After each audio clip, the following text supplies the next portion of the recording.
সকালে মেয়েকে খাইয়ে দিয়েছি। তারপরে এখন তো রান্না করতে হবে দুপুরের খাওয়া দাওয়া। মেয়ের মেয়ে তো ডাল দিয়ে খায় বেশিরভাগ। তো আমি এখানে মাছটা আগে ভেজে নেব। তারপরে আগে দেখে দিলাম যে বেগুন আর আলুটা কেটে নিয়েছি। কেটে নিয়ে ধুয়ে রেখে দিয়েছি।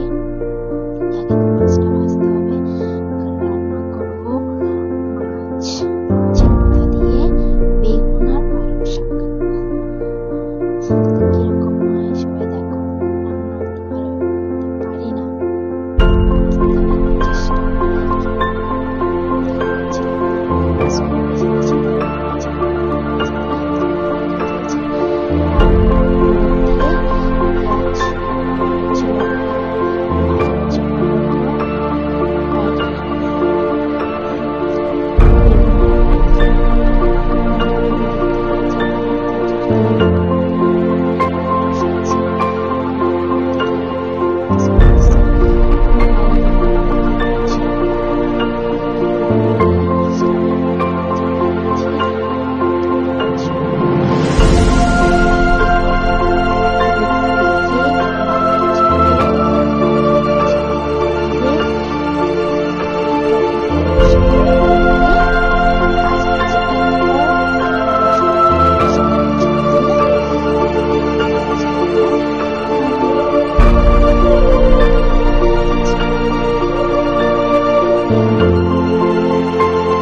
ফুলকপি আর বাঁধাকপি তো আছেই।